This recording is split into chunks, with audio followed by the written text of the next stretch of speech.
Kahit cover nyo na lang kung anong ginagawa, pero wag na sana kayong tumutok sa akin kasi nakakaya din sa mga residente. Diba? So, ayun, pakiusap ko lang po yun. Ay, itong bagong kasama. Oh, tagasan po kayo? Dito lang. Okay. Oh, welcome naman po lahat. Wala naman pinipigilan. Ano? Saka isa lang, sana maging fair lang din tayo. Diba? Hindi naman sikreto kung sino mga naka-payroll eh. Diba? Hindi naman sikreto. Diba? Alam natin kung magkano binibigay sa mga ibang vloggers, ganyan. Hindi naman ako nagreklamo. Hindi naman ako nagreklamo. Pero sana maging maayos din tayo. Sa amin, may konting problema, cover kayo kagad.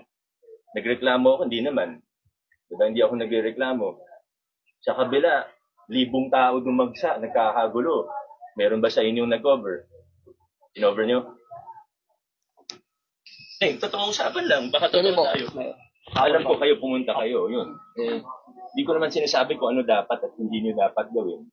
Pero minsan sobrang halata na eh. Kayo, nag-cover kayo? Nagkagulo kahapon, di ba? Imposibleng hindi nyo alam yun. Natural moment lang.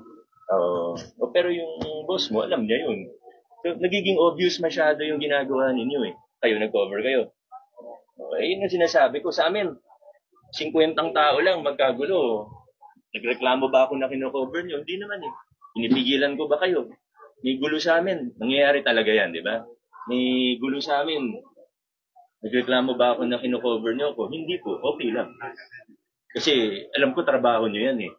Di ba? Ano naman, may malasakit naman ako kahit paano. Pero libong tao nagkakagulo.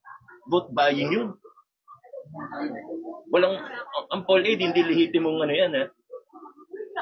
Pero, kinover nyo ba? Hindi. Nagiging obvious tuloy.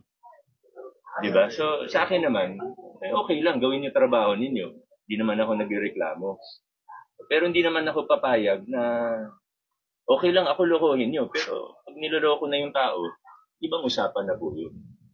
Maging fair lang kayo, maging maayos tayo. Yun lang naman. So, sa akin lang, ang pakiusap ko, sige, cover nyo yung events, walang problema. Okay lang naman sa akin, magtrabaho po kayo. Hanap buhay niyo yan, okay lang sa akin. Flag racing, never naman kayong pinahirapan doon, di ba? Never naman kayong pinahirapan. Never kayong pinaalis, kahit anong inauguration, ribbon cutting, o anniversary. Hindi naman kayo pinapaalis, welcome kayo. Hanggat kaya namin kayo i-welcome, ginagawa naman po namin yun. Pero ito lang, yung isang pakiusap ko lang, pag offline kayo san, huwag na masyadong nakatutok sana.